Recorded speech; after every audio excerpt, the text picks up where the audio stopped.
Ok.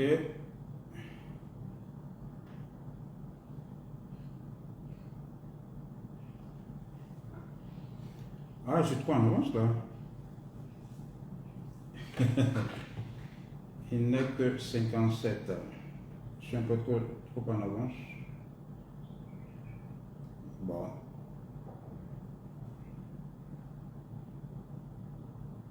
Le formateur attend les participants. Voilà, bonjour à ceux qui viennent d'arriver. Ne quittez pas un instant, hein, le temps que je vais prendre un appel. Oui, c'est lui.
là, vous êtes là? Bonjour, je m'excuse. Est-ce que vous m'entendez? En fait, j'étais là et puis j'ai reçu un appel de ma TTL. Un TTL, si vous voulez, c'est un peu le correspondant du coordonnateur du côté bailleur. Donc, c'est chargé des projets. Est-ce que vous m'entendez? Je voulais m'assurer que vous m'entendez. Et puis, on commence immédiatement. On a perdu 10 minutes. On m'entend? Répondez, s'il vous plaît.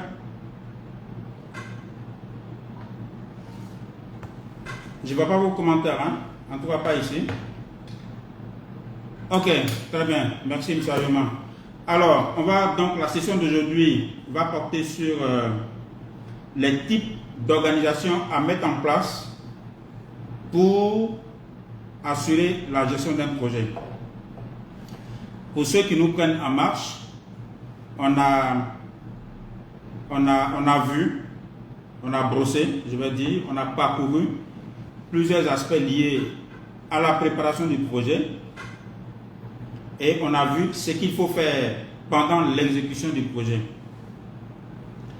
Et j'ai fait une présentation spécialement sur les responsabilités des parties prenantes aux différentes étapes, aux 11 étapes de la préparation du projet, depuis la conception jusqu'à la mise en vigueur du projet. Pour ceux qui ne se retrouvent pas dans ce que je suis en train de dire, ou pour vous référer à la vidéo qui porte donc sur cette question-là, qui est la préparation du projet. Et à un moment donné, j'ai précisé que c'est pendant la préparation du projet, notamment pendant l'étape d'évaluation ex ante, que la partie gouvernementale, ou bien l'ONG, ou même la collectivité territoriale, ou même l'entreprise, va discuter avec le bailleur sur comment on va gérer le projet. Parce que le tout n'est pas de préparer le projet, mais il faut réussir son exécution. Si la gestion, la mise en œuvre d'un projet n'est pas réussie, bien sûr, ça veut dire que l'équipe qui a été mise en place n'est pas compétente, mais en même temps, par ricochet, on peut souvent se poser la question même sur ceux qui ont préparé le projet, notamment ceux qui ont réfléchi à l'architecture du projet. Donc, j'avais précisé que c'est depuis l'évaluation ex ante que le ministère, la mairie, le conseil régional, la province pour ceux de la RDC, ou bien l'entreprise ou l'ONG doit discuter de comment on va gérer, n'est-ce pas, le projet. Donc la question aujourd'hui, c'est de dire, lorsqu'on a un projet, on est entreprise, on est ONG, on est commune, conseil régional, province, ou bien on est ministère, lorsqu'on prépare un projet, quel type d'organisation il faut mettre en place, ou alors quels sont les types d'organisations qu'on peut mettre en place pour assurer donc la gestion du projet. C'est assez important parce que très souvent les ministères se plaignent de l'organisation qui a été mise en place. C'est pendant l'exécution, les gens se posent mille et une questions. Mais pourquoi il y a une entité là-bas qui gère le projet? Mais pourquoi ceux-là, ce n'est pas des gens, ce n'est pas des fonctionnaires? Mais pourquoi? Et puis ils sont payés si cher. Bon, j'ai entendu des gens dire, mais bon, pour des jeunes comme ça, ils sont payés si cher, etc. Donc, c'est une question de compréhension et ça va permettre de situer les responsabilités, d'aider les ministères, les conseils d'administration des ONG, les entreprises à savoir comment décider, comment choisir le type d'organisation à mettre en place. C'est le but de la session d'aujourd'hui. Donc, je précise que on a dit, après la préparation, la responsabilité de la mise en œuvre du projet, la responsabilité est celle et pleine de l'équipe de gestion que vous mettez en place. Donc quand je dis équipe de gestion, ce sont les individus que vous allez mettre en place pour dire, vous vous occupez de cette gestion. Pour que ce soit simple, vous pouvez dire ce que je suis en train de dire, on va, comme je l'ai dit, la trame, ça va être les projets de développement, donc les projets portés par les États, par les ministères, mais ça s'applique aux entreprises, que ce soit les grandes entreprises, que ce soit les petites et moyennes entreprises ou même les ONG. Donc l'idée c'est que vous avez un projet. On a vu la définition de projet. Hein. Donc on veut atteindre, on doit mettre en place, on doit exécuter les activités pour atteindre des objectifs avec un coût précis dans un délai bien donné. Ça ne fait pas partie des activités, je veux dire, quotidiennes, habituelles du ministère. Ça ne fait pas partie des activités habituelles de l'entreprise ou bien de l'ONG. C'est quelque chose de nouveau qu'on veut implémenter. Donc, une fois qu'on a fait la préparation, la question c'est de se dire comment est-ce qu'on va atteindre donc les objectifs, comment est-ce que, par exemple, ce produit, si c'est une entreprise, vous voulez être, je ne sais pas dans quel domaine, dans n'importe quel domaine, vous avez vos activités, vous avez vos services, vos directions, donc la direction financière, la direction, par exemple, informatique, la direction infrastructure, la direction, je ne sais pas moi, des équipements. C'est la même chose pour les ministères. On a la direction financière, vous avez les directions de planification, direction des ressources humaines, il y a même les directions de coordination et d'exécution des projets. Il y a plusieurs directions au sein des ministères. Quelquefois, c'est valable pour les ONG qui ont des services. Donc, la question que nous allons traiter, c'est de dire si on a quelque chose de nouveau qu'on veut mettre en place, est-ce qu'on mobilise tout le personnel autour de ça, ou bien est-ce qu'on constitue une équipe pour exécuter ce projet? Si on doit mobiliser une équipe pour exécuter ce projet, comment est-ce qu'on va se prendre? Comment est-ce qu'on va s'y prendre? C'est ça la question. Voilà. Donc si ça c'est clair dans votre esprit, on peut maintenant enchaîner. Alors, déjà, il faut préciser que pour ce qui est des projets de développement, et comme je l'ai dit, ces schémas peuvent se retrouver aussi chez les autres, on met l'équipe de gestion en place après la signature de l'accord de financement. Donc quand c'est un don, ça va être l'accord de don. Pour ceux qui ne savent pas à quel moment on signe, il faut vous référer à la vidéo qui porte sur la préparation du projet. On a vu les 11 étapes. Donc il y a une étape où il y a la signature de l'accord de financement. C'est après l'étape de négociation. Donc si c'est un don qui va financer le projet, ça va être donc un accord de don. Si c'est un prêt, bien sûr, ça va être un accord de prêt. Si c'est un portefeuille, comme le portefeuille CDD, ça s'appelle d'ailleurs convention d'affectation. Voilà. Donc tu dis que c'est le support qui va traduire le fait que tel projet va être financé par tel bailleur. Donc c'est lorsque on signe cet accord-là, et en général c'est signé par les ministres des Finances ou bien le ministre du Plan, ça dépend du portefeuille. Ok? Mais ce n'est pas les ministres techniques qui signent les accords de don ou les accords de prêt. Si vous avez remarqué, dans tous les pays, le projet est préparé par un ministère technique, mais celui qui signe, qui représente donc le gouvernement, qui représente l'État, ce n'est pas le ministre technique. Très souvent, c'est le ministre des Finances pour certains portefeuilles, le ministre du Plan et Développement pour certains autres portefeuilles, mais tout est-il qu'il fine le ministre des Finances. D'accord? Donc, le message que je tiens à vous faire passer, c'est que l'équipe qui va se charger de la gestion du projet doit être mise en place après la signature de l'accord de financement, mais avant la mise en vigueur. Parce que quelquefois, il y a des bailleurs d'ailleurs qui imposent cela comme exigence. C'est-à-dire l'équipe de gestion doit être en place avant que le projet ne soit mis en vigueur. C'est-à-dire avant même qu'on commence les activités et avant que les premiers décaissements ne se fassent. Donc le bailleur, bien sûr, il va se mettre d'accord avec la partie gouvernementale, la partie nationale, ou bien c'est l'ONG avec le conseil d'administration. Si c'est une entreprise, donc avec le conseil d'administration et la direction générale de l'entreprise, pour dire l'équipe qui va gérer le projet doit être mise en place avant telle date, ou en tout cas avant la mise en vigueur.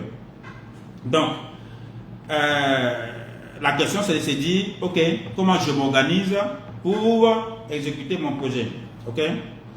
Donc, par contre, il peut être intéressant, ça c'est un avis que je donne, personnel que je donne, que l'équipe projet, quand c'est pour les ministères ou les ONG ou les collectivités, que l'équipe projet soit mise en place au moment de l'évaluation du projet. C'est-à-dire au moment où on est en train de l'évaluation ex ante, au moment où on est en train de préparer le projet.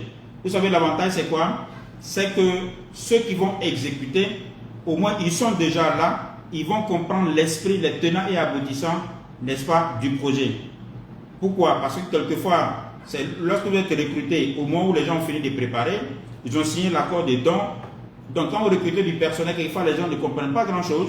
Ils sont obligés, il y en a ceux qui veulent vraiment travailler, qui sont malins, ils vont prendre les différents documents pour tout lire. Mais il y en a qui ne lisent même pas. Donc ils sont là, ils ont leur métier, personne des marchés, gestion financière, ils appliquent.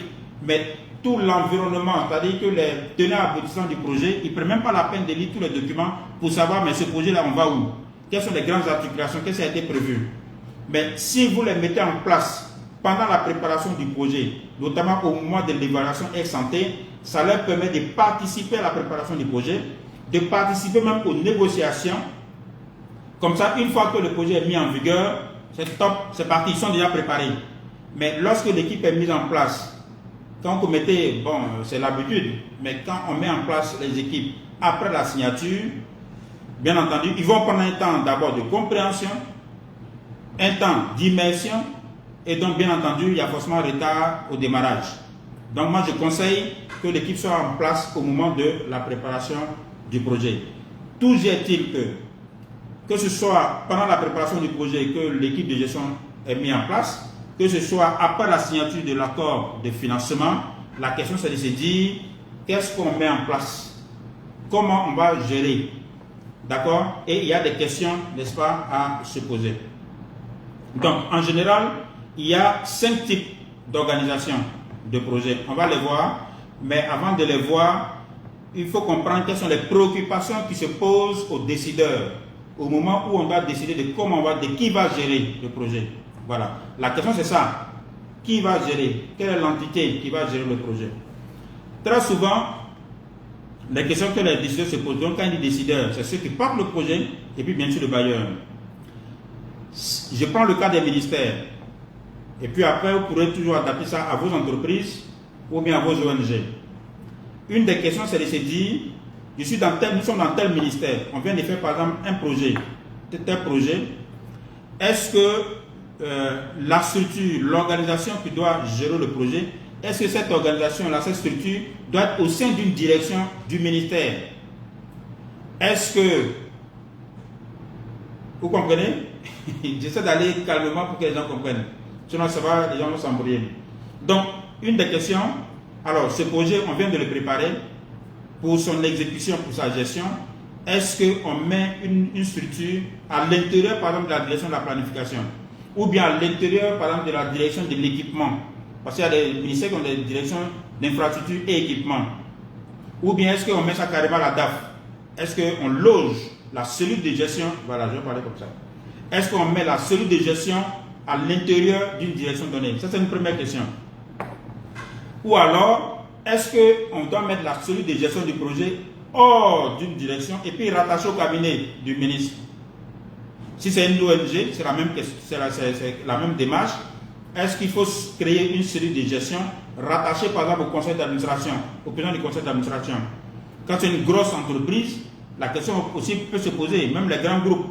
Est-ce qu'il faut mettre ça au sein d'une direction ou bien est-ce qu'il faut rattacher la cellule de gestion directement au conseil d'administration? Donc ça, c'est une des questions. Troisième question, est-ce que la cellule de gestion doit être composée des salariés de l'entreprise ou bien des salariés du ministère? Donc quand c'est les ministères, est-ce qu'on doit composer la cellule des fonctionnaires? Ou alors, en toi, des gens qui sont déjà en activité au ministère et donc qui reçoivent des rémunérations en contrepartie du travail qu'ils font. Est-ce qu'on prend ces personnes-là pour constituer la cellule de gestion du projet? Autre question qu'on se pose, est-ce que on se met d'accord pour recruter plutôt des experts venus d'ailleurs? Donc quand je dis experts, ce n'est pas parce que ceux qui sont dans les missions ne sont pas experts, il y a beaucoup d'experts dans les entreprises. D'ailleurs, moi, dans les ministères, j'ai l'habitude de dire que le secteur privé a beaucoup à apprendre, n'est-ce pas, de l'administration publique et dans beaucoup de pays. Bon, bref. Donc, une des questions, est-ce qu'on prend les fonctionnaires pour consulter la cellule de gestion? Ou alors, est-ce qu'on prend des consultants, donc des gens qui ne sont pas fonctionnaires, des gens qui viennent de l'extérieur, donc du ministère ou bien de la collectivité? Est-ce que ce sont ces personnes qu'on va prendre pour constituer une cellule de gestion?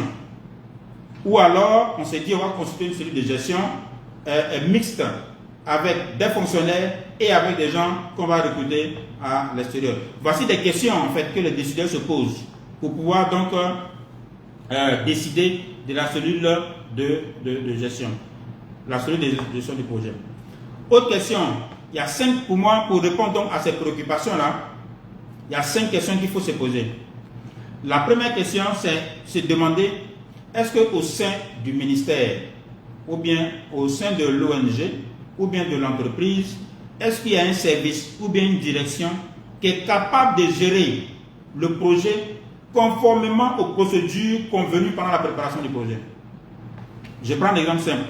Vous avez décidé avec le bailleur, si c'est un financement, prenons la Banque mondiale ou bien la BAC, ou bien même prenons une banque commerciale, vous avez décidé que pour l'exécution des dépenses, voici les procédures qu'on va respecter.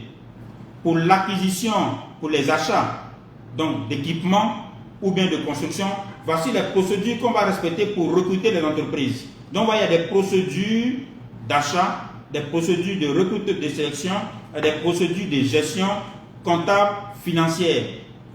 Donc avant de décider que le projet soit, que la cellule de gestion soit à l'intérieur sous l'autorité d'une direction, c'est de se demander est-ce qu'on dispose d'une direction ou d'un service qui est capable de gérer le projet entièrement, n'est-ce pas, conformément aux procédures convenues avec le bailleur. Première question.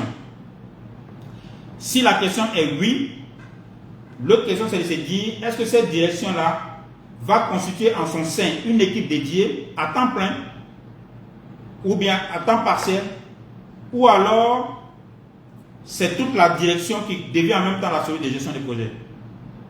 Donc je prends un cas simple. Vous venez de préparer un projet, je vais prendre quoi? Quel exemple de projet? Projet d'autonomisation des femmes. Donc un projet pour rendre les femmes autonomes. Ça peut être préparé par un ministère, ça peut être préparé par une ONG. Bien sûr, les entreprises, ce n'est pas leur centre d'intérêt, ça, parce qu'il n'y a pas d'argent dedans. Enfin, il n'y a pas de... On ne vend pas, on ne vend rien là-bas, même s'ils peuvent mobiliser de l'argent avec.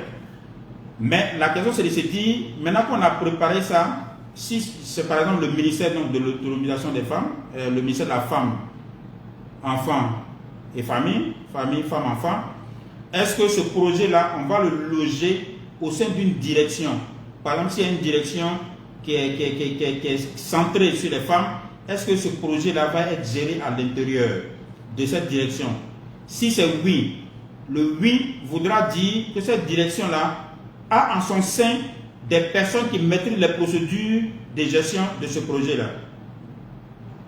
Si la question est oui, l'autre question pendante, c'est dire est-ce qu'on va prendre des agents de cette direction pour constituer la cellule et ils vont travailler là-dessus, ou alors c'est toute la direction qui est en même temps responsable.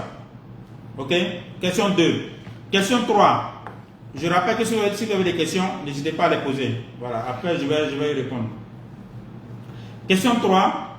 Si le ministère de tutelle ne dispose pas de direction, donc si on se rend compte qu'en réalité, ce projet tel qu'il est configuré là, tel qu'on a convenu, en tout cas les procédures qu'on a convenues avec le bailleur, la structure qui va financer, en réalité on n'a pas une direction qui possède toutes les compétences, n'est-ce pas, pour exécuter entièrement le projet. Donc on peut se trouver à ce troisième niveau de question, qui est qu'en réalité, on ne dispose pas d'une direction qui à elle seule est capable de gérer le projet. Maintenant l'autre question c'est de se dire, comme on n'a pas une direction ou bien un service seul capable de gérer, donc il faut qu'on constitue une équipe commando. Une équipe commando, ça veut dire qu'on va créer une équipe qui va maintenant s'occuper, n'est-ce pas, du projet. Maintenant, les autres questions, c'est de se dire, est-ce que cette équipe commando-là doit être rattachée au cabinet? Est-ce que cette équipe commando doit être composée donc des fonctionnaires ou bien des salariés des différentes directions et services qui existent déjà? Est-ce que pendant que les gens qu'on va désigner pour faire partie de la cellule de gestion, donc ils sont dans les différentes directions, direction financière, direction ressources humaines, direction, je ne sais pas moi, de la planification, direction technique, direction informatique. Donc on prend certains. La question c'est dit, si on prend ceux-là et puis on forme celui de gestion, est-ce que les mêmes-là continuent de travailler pour leur direction ou bien est-ce qu'on les met de côté? Ou alors est-ce qu'on crée carrément une cellule qui ne dépend de personne et on prend des gens de l'extérieur qui vont dépendre du ministère? Donc c'est autant de questions qu'on se pose. Pourquoi? Parce qu'on veut que le projet soit bien exécuté. On veut atteindre des résultats satisfaisants en termes d'indicateurs, en termes de gestion. C'est pour cela qu'il est bon de se poser des bonnes questions pour avoir donc à mettre en place la bonne entité. Donc voici un autre niveau de questions. La quatrième question, si on se met d'accord qu'on doit constituer une équipe commando, parce qu'on se rend compte qu'aucune direction ne peut abriter ça, ou bien aucun service ne peut abriter, si on prend le cas des PME, aucun service ne peut à lui seul abriter une cellule à l'intérieur pour gérer. Ça veut dire qu'on doit faire un mélange. Donc une équipe commando qui va aller faire la mission. C'est un peu comme dans l'armée. On prend pourquoi on parle de commando? C'est-à-dire on les constitue, on dit vous avez telle mission. Allez-y, regardez telle mission que vous revenez. Donc c'est dans un temps bien précis. Ils vont faire une mission, ils reviennent. C'est la même chose. Donc vous allez mettre des gens à côté pour exécuter une mission, n'est-ce pas? Et puis à la limite, après, bon, on verra. Voilà. Donc la question 4, comme je le disais, si on retient donc l'idée de constituer une équipe commando, est-ce que au sein du ministère ou bien au sein de l'ONG ou de l'entreprise, est-ce que le ministère dispose des agents qui maîtrisent les procédures, qui ont un savoir-faire et un savoir-être pour exécuter le projet? Vous voyez, la question n'est plus au niveau d'une direction mais d'un service, mais la question, on se dit, aucune direction ne peut le faire. Donc on va faire une équipe commando. Donc la question 4 là, est-ce qu'au sein de notre ministère, il y a des gens qui existent dans les différents services, dans les différentes directions qu'on peut prendre pour construire cette équipe commando? Si oui, est-ce qu'on les détache de leur direction pour constituer l'équipe? Ou alors, est-ce qu'ils restent dans leur direction et puis ils sont quand même membres d'une cellule qui se réunit pour travailler? Vous comprenez? Ils sont en train de passer en revue les différentes questions qu'il faut se poser pour pouvoir faire le bon choix. Ok? Et la cinquième question, si le ministère ne dispose pas d'une direction seule capable d'abriter une cellule de gestion, simplement parce qu'il n'y a pas les ressources humaines qualifiées, ou pas en grand nombre, les gens ne maîtrisent pas les procédures, souvent ils maîtriseraient même de la gestion d'un projet, ils ne savent pas ce que c'est qu'un projet. Si le ministre, deuxième niveau, si le ministère estime qu'il faut constituer une équipe commando, mais le ministère lui-même ne dispose pas d'agents, même dans cette autre direction, capables de gérer le projet, dans ce cas, on décide de créer une équipe ad hoc. Une équipe ad hoc, ça veut dire quoi? Ad hoc, ça veut dire que ça vient de nulle part. On crée de toutes pièces. Ça n'existait pas, on va créer une équipe ad hoc. Puisque en notre sein, aucune direction n'est capable. Mais sur l'ensemble du ministère, ou bien aussi au niveau de toute la mairie, ou bien de l'ONG, même si on veut prendre des gens des différents services, ben, il n'y a pas de gens qualifiés. Dans ce cas, on met en place une équipe ad hoc. Donc, qui sera composée cette fois-ci des gens qu'on va recruter pour venir faire le travail. Parce qu'en interne, on n'a pas les ressources nécessaires. Donc, c'est en fonction de ces différents niveaux de questions-là qu'on va décider de quel type d'organisation on va mettre en place. Maintenant, je vais vous présenter les 5 types d'organisations à mettre en place et puis à quelles conditions il faut les mettre en place. Le premier type, j'espère que vous prenez note, hein. Au moins les 5 là, vous devez retenir quand même. D'accord? Les premiers types, bon, avant même de parler des premiers types, je vous ai expliqué un peu les questions qu'il faut se poser, les préoccupations des décideurs, mais pour faire le choix, il y a des critères. L'un des critères, c'est l'environnement technique et économique. Donc, le projet va être exécuté dans tel environnement. Il faut tel niveau de technicité, n'est-ce pas? Ça a telle connotation, les tenants aboutissants. Donc, on tient compte vraiment des aspects techniques, des aspects administratifs, des aspects économiques, des aspects de procédure du projet avant de décider. Ok? Bien sûr, les ressources humaines, j'en ai parlé tout à l'heure. Est-ce qu'on a des ressources humaines qualifiées? Les contraintes de temps et de coût.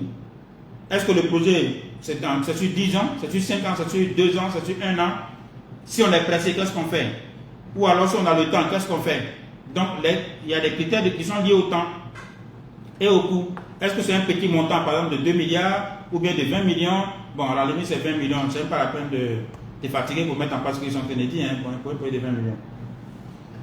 D'accord? Est-ce que c'est un projet de 50 milliards de francs CFA, ainsi de suite, ainsi de suite. Et puis, bien sûr, quels sont les intérêts des parties prenantes? Parce que sur un projet, il y a toujours des intérêts des différentes parties prenantes et quelquefois ces intérêts-là sont divergents, quelquefois même très contraires, contradictoires. Donc c'est tout ça qu'il faut prendre en compte avant de décider du type de structure, d'organisation à mettre en place. Donc je vous présente maintenant les 5 principaux modes d'organisation. Ok? Pour ceux que nous prenons en place, nous sommes en train de voir quel type de cellule, c'est-à-dire la cellule qui va exécuter là, quel est le mode d'organisation à mettre en place. Voilà. Donc les 5, le premier mode, c'est le mode par facilitation. Tout à l'heure, je vais détailler. Par facilitation. Deuxième mode, par coordination, pardon. Par coordination par rapport au ministère. Troisième, la structure matricielle, ce qu'on appelle la structure matricielle. Vous avez certainement entendu parler pour plusieurs parmi vous de la structure matricielle. Tout à l'heure, je vais vous en dire davantage. Quatrième mode d'organisation, c'est la structure commando. Quelquefois, on dit task force. Très souvent, on entend task force, mais en fait, c'est une structure commando. Cinquième mode, c'est la structure adocratique. C'est-à-dire, ça vient de ad hoc. Ok? Donc, structure montée de toutes pièces. C'est ce qu'on appelle la structure adocratique. A-D-H-O et puis cratique. Ok? Donc, je reprends. Facilitation 1. 2. Coordination. 3. Structure matricielle. 4. Structure commando. Et 5. Structure adocratique. On va les voir donc les unes après les autres. Alors, donc ces 5 modes-là, on peut déjà les classifier selon le degré. Pour faire la différenciation, on doit les classifier. On peut les classifier donc selon plusieurs aspects. 1. Le degré de délégation du pouvoir et de signature du chef de projet. Est-ce qu'il aura suffisamment de pouvoir, le chef de projet? Est-ce qu'il aura par exemple un pouvoir hiérarchique sur ses collaborateurs? Est-ce qu'il aura pouvoir de signature? Est-ce qu'il peut décider? C'est ça on dit pouvoir de signature. Quand on peut décider, ça veut dire que sa signature, là, ça a de la valeur. Mais quand tu n'as pas pouvoir de décider, hein, ben la signature, ça ne vaut que pour toi, quoi. Ok? Donc, 1. Le degré de délégation, les liens hiérarchiques, je l'ai dit, entre les membres de l'équipe. Donc, voyons maintenant le premier mode d'organisation qu'on appelle l'organisation par facilitation. Le mode d'organisation par facilitation, c'est quand vraiment vous êtes sur un projet de faible ampleur. C'est vraiment pas, c'est un projet assez léger. Mais comme c'est important, ben il faut qu'on constitue une cellule, une équipe projet pour le faire. Je vais vous prendre un exemple très simple. On veut élaborer par exemple un manuel de procédure. Si on veut élaborer, ça veut dire que le manuel de procédure n'existe pas. Mais nous faut un manuel de procédure. Et le produit, c'est d'avoir un manuel de procédure administrative, comptable et financière qui n'existe pas. On se donne un temps pour ça. Ou alors, on peut même, au niveau du ministère, on se dit on va produire un plan de communication. Vous savez, dans les ministères ou même dans les entreprises, la communication, ça ne porte pas seulement sur les activités. Ça porte sur les produits, ça porte sur les résultats. Mais vous savez qu'un produit, ce n'est pas un seul service. C'est plusieurs services. Donc, il y a nécessité, même quand c'est pour élaborer un plan de communication, d'impliquer les autres administrations, les autres directions, soit de l'entreprise, soit du ministère. Donc, ça peut être un petit projet. On veut élaborer un plan de communication du ministère. Ou alors, un manuel de procédure. Donc, dans ce cas d'espèce-là, on peut constituer une équipe qui va être composée de personnes qui sont issues, n'est-ce pas, des différents services.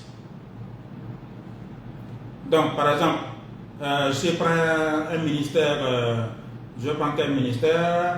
Donc, un ministère qui est, bon, je vais laisser, prenons le ministère des Transports, par exemple, voilà. Donc, le ministère des Transports, je ne connais pas toutes les directions du ministère des Transports, mais l'idée, c'est que si on veut faire un plan de communication pour le ministère, ça veut dire qu'on va prendre des gens dans chaque administration, chaque direction du ministère, par exemple. Transport routier, transport maritime, transport aérien, parce qu'en Côte d'Ivoire, chez nous, le ministère des Transports chapeaute tout ça. Et puis, bien sûr, d'autres aspects, sécurité routière, s'il y a une direction qui cherche la sécurité routière, par exemple. Et puis, voilà, je ne sais pas, s'il y a d'autres. Bien sûr, la direction qui couvre, par exemple, toutes les associations, toutes les associations par exemple, de consommateurs, les associations de transporteurs, etc. Donc, on va prendre des personnes qui sont issues des différentes directions pour travailler sur ce petit projet d'élaboration du plan de communication. Et ce qui va se passer, parmi cette équipe-là, bien sûr, il y a souvent la direction de la communication. Donc, on prend la direction de la communication. Pour moi, dans un ministère, une direction de communication ne doit pas à elle seule faire le plan de communication. Il faut mettre en place une petite équipe projet en griffe, bien sûr coordonnée par la direction de la communication, parce que la communication, dans la communication, il y a aussi des dimensions techniques que ceux qui sont communicants ne maîtrisent pas forcément. Si vous devez communiquer par exemple pour le ministère de l'hydraulique ou bien le ministère de l'environnement, la direction ne comprend pas forcément des environnementalistes. Donc il faut prendre l'appui sur les directions techniques du ministère. Maintenant, la direction de la communication peut jouer ce rôle de facilitation. Donc on va prendre des gens dans les différentes directions techniques. On dit, vous, il faut nous élaborer rapidement le plan de communication du ministère. Bien sûr, monsieur le directeur de la communication, désigner un de vos membres qui va assurer donc la facilitation. Pourquoi on dit facilitation? Parce qu'en réalité, il n'a pas de pouvoir hiérarchique sur les membres. N'est-ce pas? Si on prend les gens des différents ministères, on dit, bon, toi, tu vas faciliter. C'est-à-dire le salaire de l'autre qui vient de la direction, par exemple, financière, ou bien de la direction du transport aérien, son salaire, sa notation ne dépend pas de toi. Donc, du coup, il n'est pas sous ton autorité hiérarchique. Donc, tu joues un rôle de facilitation. Ok? Et le facilitateur, l'une des caractéristiques de ce mode d'organisation, c'est que le facilitateur est désigné parmi les personnes qui ont été désignées. Ok? Et il va continuer, bien sûr, le facilitateur continue de dépendre de sa direction et chaque membre de l'équipe continue de dépendre de sa direction. Est-ce que le schéma il est clair? On dit, on continue une équipe. On demande à chaque directeur, il faut envoyer un représentant. Ça n'est pas très souvent, tous les jours les gens font ça. Ça peut être des petits projets de même une semaine, mais un mois. On dit, vous écoutez, faites une sortie de plan de communication. Ou alors, il faut finaliser par exemple le PTAB. Ou bien le manuel d'élaboration, on doit finaliser. On dit, chaque direction donne un représentant. Maintenant, parmi les membres qui ont été désignés, on désigne un facilitateur. Donc ça, c'est le mode facilitation. Et comme je le dis, l'autre caractéristique, c'est qu'il n'a pas de pouvoir hiérarchique. Donc, on ne peut pas parler de signature. Si tu n'as pas de pouvoir, tu n'as pas de signature. Donc, lui, son rôle se limite vraiment à favoriser l'échange d'informations. Voilà. Écoutez, faciliter l'échange d'informations. Donc, il va convoquer des réunions. Ils vont venir travailler pour que le produit qui est attendu de l'exécution de ce petit projet-là, qui est le plan de communication, n'est-ce pas, que ce produit-là puisse sortir. Deuxième type d'organisation.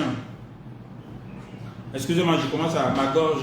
Je vais prendre une petite bouteille d'eau.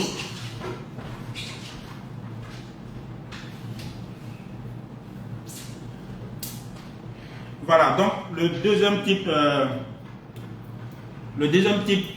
d'organisation, ça va être quoi pour ceux qui ont suivi?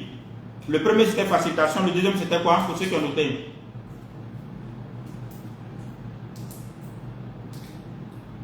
Pour ceux qui ont noté, écrivez.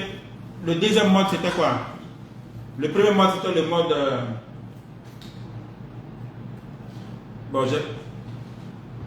allez, répondez là. Coordination, c'est bien. Ayuma, c'est bien. Gisèle Langoa, coordination, super, merci beaucoup. Donc c'est le mode par coordination. Bon, écoutez, je vais être un peu civilisé. Je ne vais pas boire comme ça au gros devant vous. Je vais demander à l'assistante de me donner un verre. Aïe.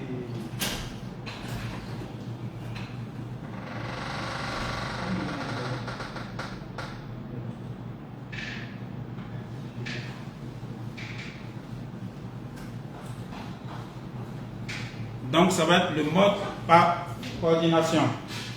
Alors la différence, c'est que par le mode par coordination, on va désigner un coordonnateur. Tout à l'heure, on a désigné un facilitateur.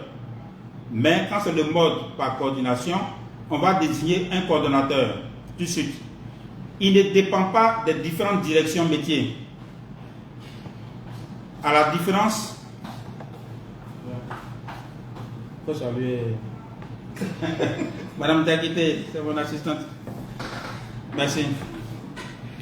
Donc, le mode par coordination, dans le mode par coordination, on désigne un coordonnateur du projet. Ce coordonnateur-là ne dépend pas des directions métiers. Ce que j'appelle direction métier, c'est par exemple la direction financière, la direction informatique, les différentes directions que vous mettez en place. La direction des, je sais pas moi, technique, voilà, la direction de suivi des travaux, ainsi de suite, ainsi de suite. Donc là, le coordonnateur ne dépend pas de cela.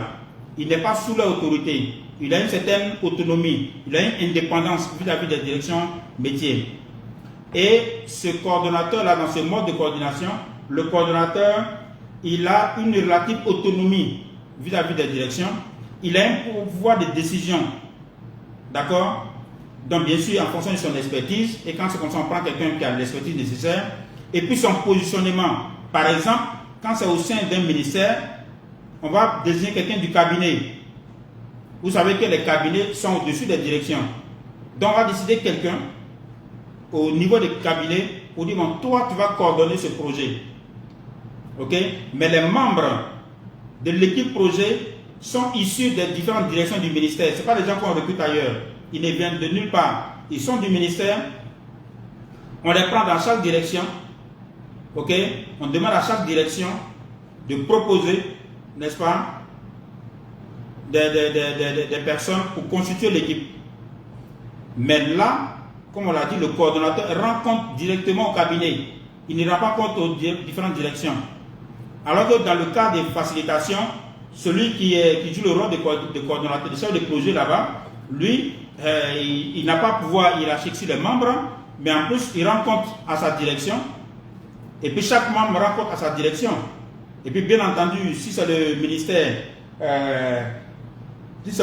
donc qui a commandité le projet, bien sûr le facilitateur va rendre compte à son directeur, qui lui-même va rendre compte maintenant au cabinet. Mais quand c'est le mode par coordination, on prend quelqu'un par exemple du cabinet. Si c'est une ONG, on va prendre quelqu'un du conseil d'administration. Et puis les membres de l'équipe de gestion là seront les membres des différents services. C'est valable pour les entreprises, les membres des différents services. Et ce monsieur ou bien cette dame qui coordonne ce projet-là, qui est chef de ce projet, a autorité, a pouvoir de décision. Puisque les autres viennent des services. Et lui, il est rattaché directement soit au cabinet du ministre, soit au conseil d'administration. Donc, je prends un cas simple. Si, excusez-moi.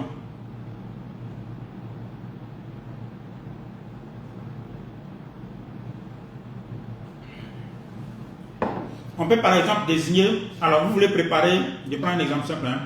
Donc, votre pays, je vais prendre quel pays? Les Comores. Donc, je salue nos parents comoriens. Bon, bref. Donc, le pays doit participer à un congrès mondial. Et pendant ce congrès mondial, vos chefs d'État doivent faire une communication importante pour attirer par exemple les investisseurs étrangers. OK? Et le congrès aura lieu dans 30 jours.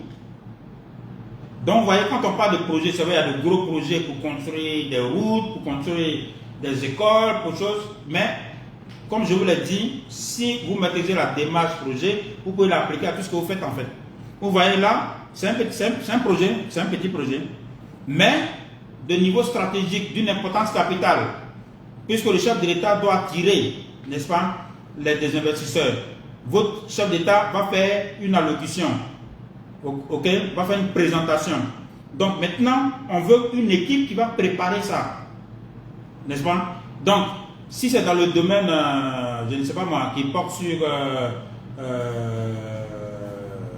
alors, qu'est-ce qu'on va prendre? Si c'est au niveau de la défense, bon, au niveau de la défense, en général, on ne fait pas ce genre de choses, c'est trop sensible. Prenons le cas de l'éducation nationale, ou bien l'enseignement supérieur. Voilà. Donc, dans ce cas d'espèce, comme c'est vous qui avez la technicité, on va demander au ministre concerné de se mettre en rapport non seulement avec son collègue, par exemple, du ministre des Finances, puisqu'on parle d'investisseurs, mais surtout d'avoir le lead sur la préparation, par exemple, de ce congrès international. Donc, ce qui va se passer, le ministre pourra désigner, par exemple, un de ses conseillers, ok, et puis ce conseiller-là va prendre appui sur des gens qui vont être désignés par la direction technique concernée, avec pour objectif de produire non seulement la documentation, de préparer en off, ou bien, je veux dire, oui, on va dire en off, tout ce qui est nécessaire pour mobiliser les gens, c'est-à-dire tout ce qui doit entrer en ligne de compte pour que l'intervention du chef de l'État, bien sûr, puisse atteindre les objectifs qui sont de mobiliser des investisseurs pour le pays. Donc voilà, c'est un projet, et on vous dit, vous avez 30 jours pour exécuter cela. Donc on peut prendre un conseiller qui va dans le chef de projet, et puis qui va prendre appui sur les autres, sur les membres de l'équipe qui sont dans la direction. Une des particularités, c'est le chef de projet qui n'est pas sous l'autorité des directions, mais les membres sont toujours à la fois attachés, rattachés, on va dire, au chef de projet, mais en même temps restent rattachés ou bien sous l'autorité de la direction. Ok? Donc pour un cas simple, comme je le dis ici, dans ce cas-là, on va dire par exemple, Madame Yesso vient au cabinet du ministre. Donc vous allez être chef de ce projet-là pour préparer donc l'intervention du chef de l'État. On nous a donné le lead, comme il s'agit là de l'hydraulique. Ok? Donc il va prendre appui sur les différentes directions, même les EPN, par exemple comme l'ONEP, l'Office national de l'eau potable. Il va prendre appui sur la direction, par exemple la coordination et l'exécution des projets, les différentes directions que vous avez. Voilà. Donc elle va prendre appui sur ces éléments-là pour exécuter le projet. Elle reste attachée au cabinet. Donc, de par sa position, elle a une certaine ascendance sur les membres de son équipe projet, mais chaque membre continue de dépendre de sa direction. Donc, ça, c'est le mode par coordination. C'est bon jusque-là? Donc, vous voyez, jusque-là, on prend ce sont les gens du ministère. On ne prend pas quelqu'un de l'extérieur. OK? Troisième, c'est organisation matricielle. L'organisation matricielle, on fait ça lorsqu'on a beaucoup de projets. Et c'est le cas des ministères. Très souvent, les ministères ont beaucoup de projets. Parce que quand on dit projet, ce n'est pas seulement les projets financés par les bailleurs. Il y a beaucoup de projets qui sont financés sur les ressources propres de l'État, hein, c'est-à-dire payés par le trésor public. Ok? Il y a des projets même, ça dépend de l'ampleur. Mais dans les ministères, il y a beaucoup de projets. Et vous avez des ONG comme ça qui ont beaucoup de projets. En tout cas, les ONG d'une certaine expérience, les ONG d'une certaine taille ont beaucoup de projets. Donc la question, c'est de se dire, est-ce que pour chaque projet, on va créer une équipe à part? Bien sûr, pour un projet, il faut créer une équipe commando. Mais la question, c'est comment on va faire en sorte que tous les projets-là puissent s'exécuter. Ok? Qu'on ne soit pas obligé de définir un projet avant de s'attaquer à l'autre projet, tel projet avant tel projet. Non. Donc, l'organisation matricielle, pourquoi on dit matrice? Bon, on a tous fait le collège, hein, et puis le lycée. Enfin, pour la plupart. Je ne sais plus si c'est au secondaire, au premier cycle ou au second cycle, qu'on parle de matrice. Mais ce n'est pas compliqué. Matrice, c'est colonne et ligne. Hein, c'est un tableau à deux entrées, colonne verticalement, ligne horizontalement. D'accord? Si vous voyez les feuilles Excel là, si vous voulez, voilà, c'est ça qu'on appelle matrice. Pourquoi on appelle ça matrice? Parce que bon, c'est une structure croisée. Vous voyez, donc les lignes vont comme ça, et puis les colonnes comme ça. Mais tout à l'heure, vous allez comprendre pourquoi on dit croisé. Ok?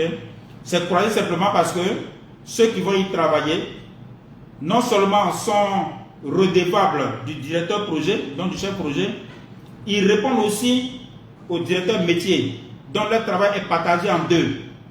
50% s'il est dans une direction, par exemple infrastructure, 50% infrastructure, 50% sur le projet sur lequel il travaille.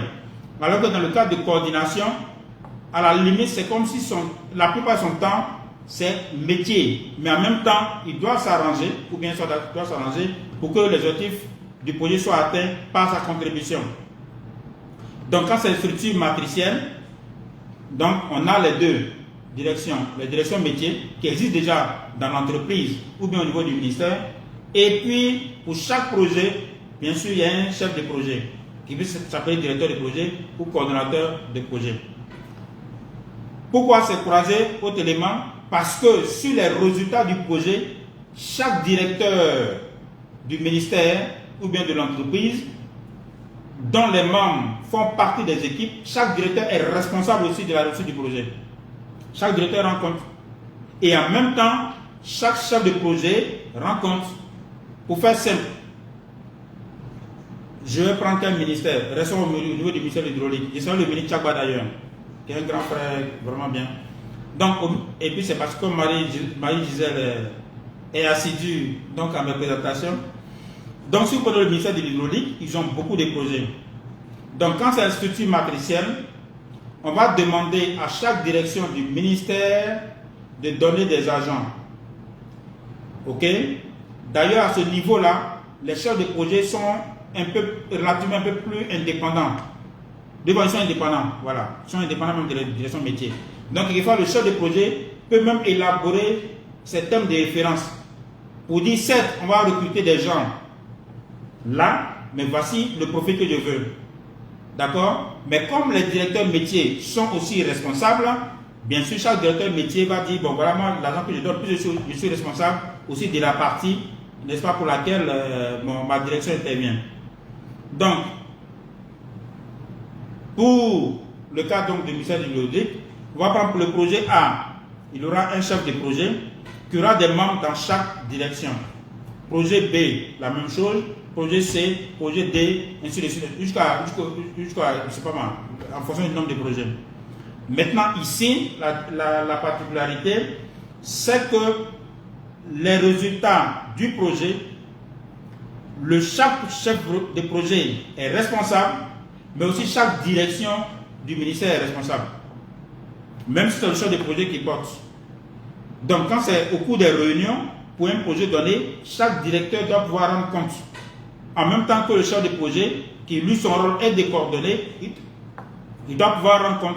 C'est pour ça qu'on dit matriciel. Matriciel parce que vous avez les directions métiers en colonne, et puis vous avez, n'est-ce pas, des cellules projet, où il y a un directeur de projet, et puis qu'il y a des agents dans chaque direction. Ok? Voilà. Donc, l'une des particularités ici, c'est que c'est le directeur de projet qui va désigner les membres de son équipe. C'est lui qui, bien sûr, organise la planification, qui organise la mise en œuvre, qui organise le contrôle. Et il a une autorité hiérarchique sur les intervenants du projet. Vous vous souvenez, on a dit que ici, par exemple, leur temps est partagé. Donc ces gens-là, pendant qu'ils seront notés par leur directeur, ils seront notés aussi par le chef de projet. Donc le projet devient une bonne partie, n'est-ce pas, de leur travail. C'est pour ça qu'on parle de matriciel. Parce que c'est des gens qui dépendent à la fois, ils ont deux chefs. Le directeur métier et le directeur projet, et le chef projet. Ça, c'est matriciel.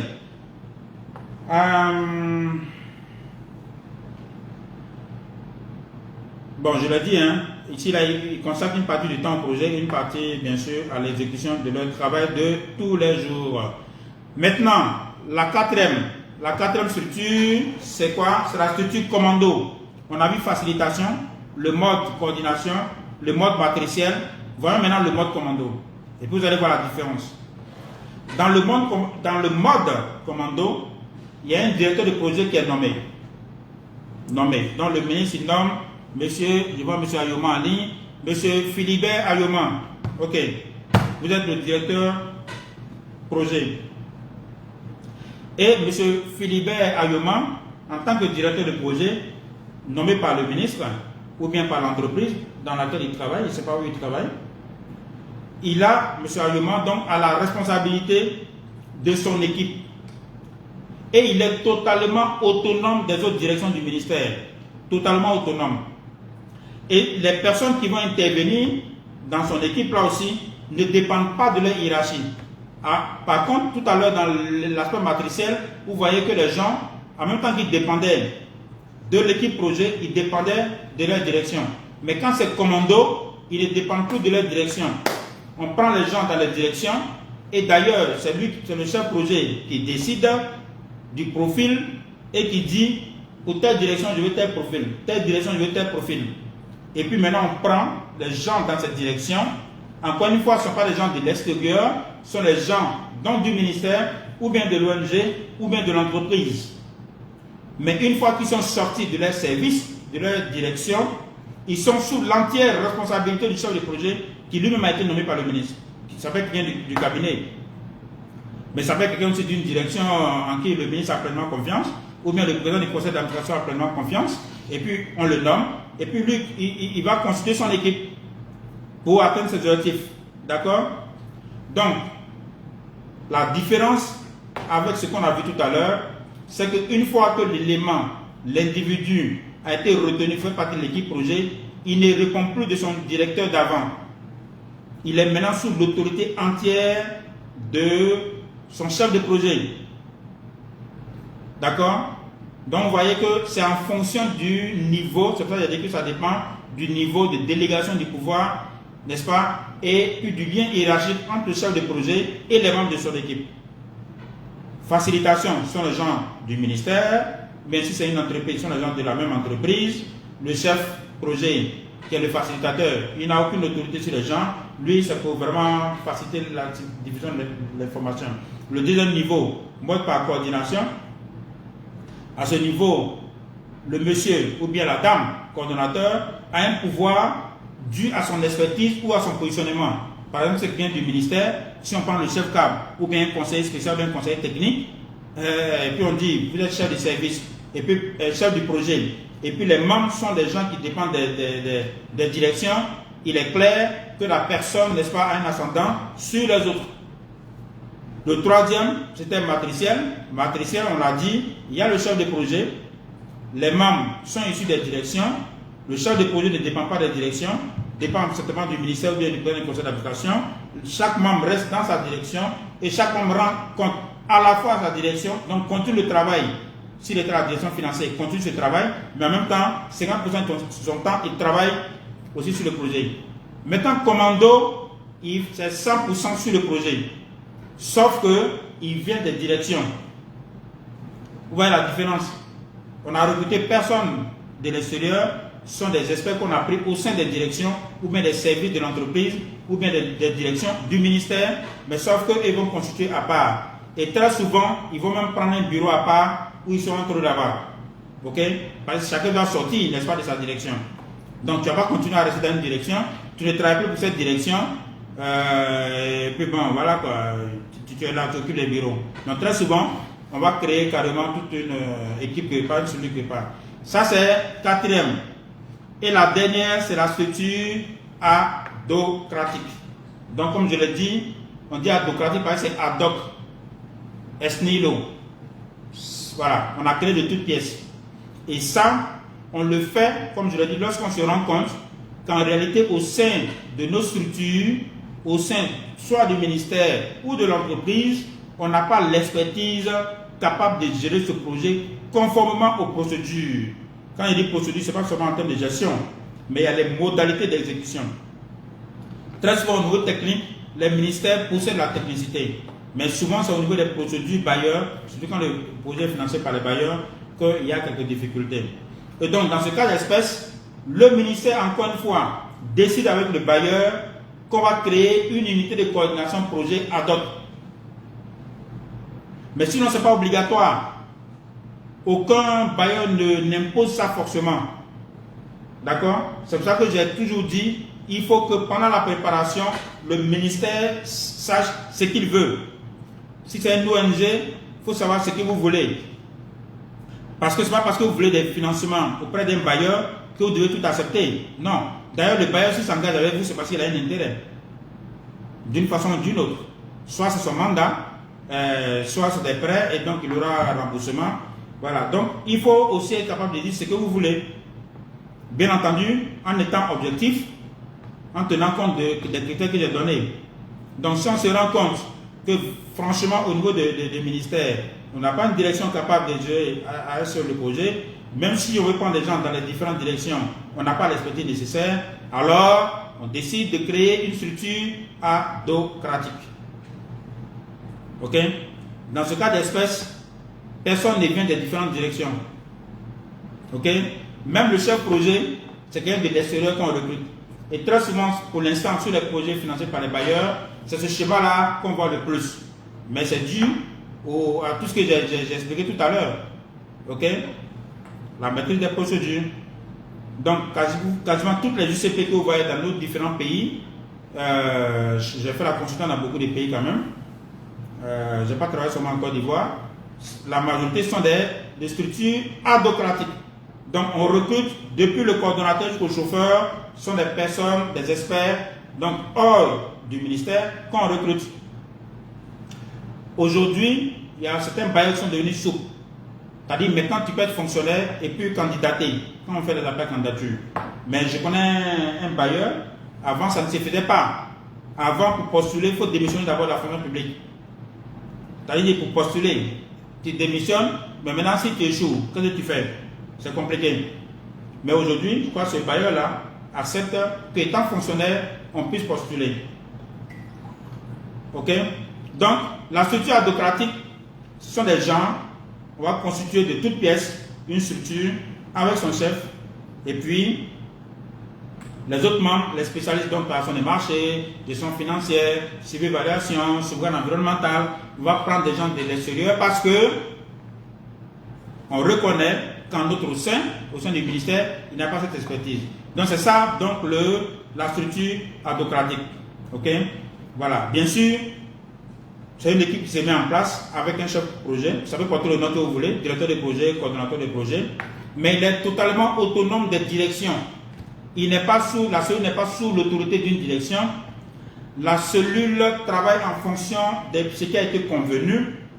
Bien sûr, la cellule a été mise en place pas pour gérer ses propres ressources, puisque ce sont les ressources qui ont été données à l'État de Côte d'Ivoire, quand c'est la Côte d'Ivoire, ou bien à la Guinée, ou bien c'est un prêt fait par exemple au Mali, ou bien au Burkina, ou bien au Sénégal, ou bien RDC, ou bien Congo-Brazzaville.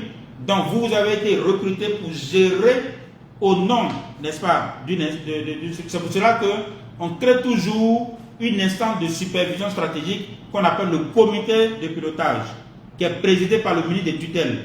Parce que cette cellule-là, bien qu'elle soit adhocratique, qu'elle soit en griffe autonome, mais elle travaille pour atteindre des résultats et elle doit rendre compte au comité de pilotage qui est présidé par le ministre des tutelles. D'ailleurs, bien que le coordonnateur ait été recruté par appel à candidature, son contrat est signé par le ministre des tutelles. Voilà, parce que les structures sont là pour gérer des ressources publiques, des ressources de l'État. C'est la même chose quand vous êtes dans une grande entreprise.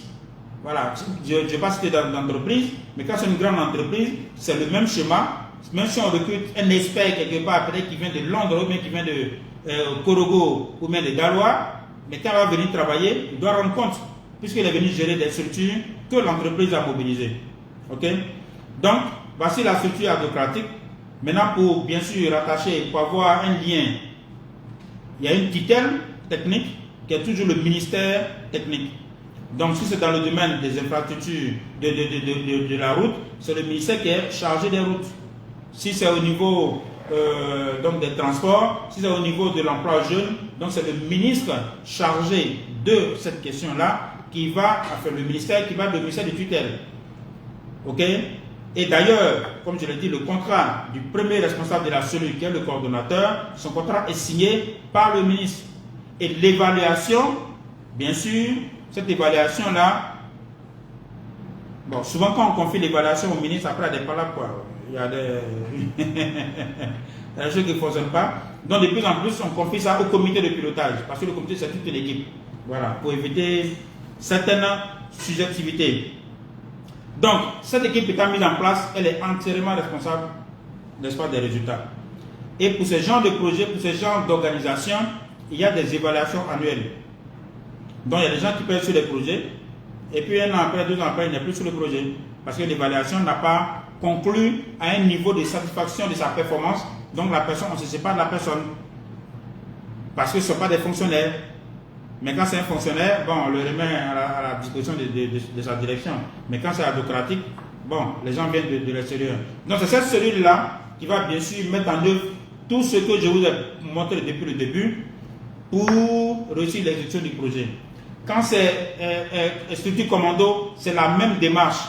Donc tout ce qu'on a vu depuis le début là, c'est pas parce que c'est une structure ad hoc que ça s'applique. Non, que ce soit matriciel, que ce soit commando, ça s'applique.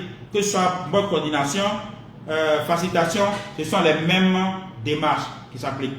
Donc j'ai voulu vous présenter ça pour que vous puissiez l'appliquer. Si vous êtes une entreprise, que vous puissiez l'appliquer.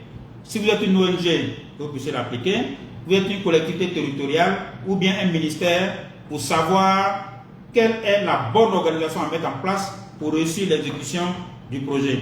Il faut sortir des émotions, il faut sortir des querelles d'intérêts personnels, il faut voir qu'est-ce qu'est la bonne organisation à mettre en place pour que le projet puisse se réaliser dans les délais, avec la qualité requise, n'est-ce pas, et puis à moindre coût.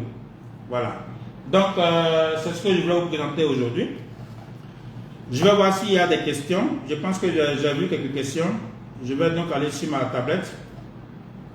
Et puis, avec plaisir, répondre à vos différentes questions. Alors...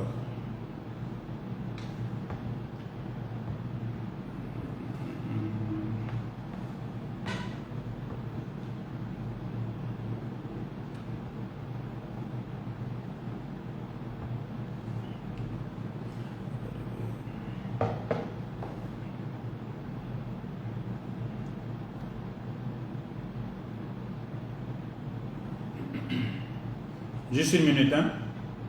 Je vais juste avoir les questions ici.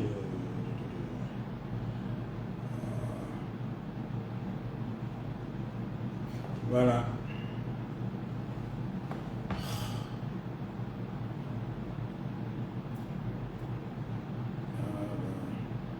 Je vais voir les questions. N'hésitez pas à poser vos questions.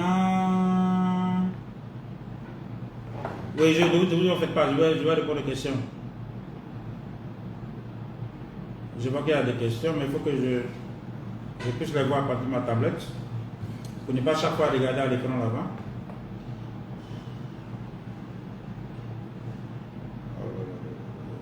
Alors...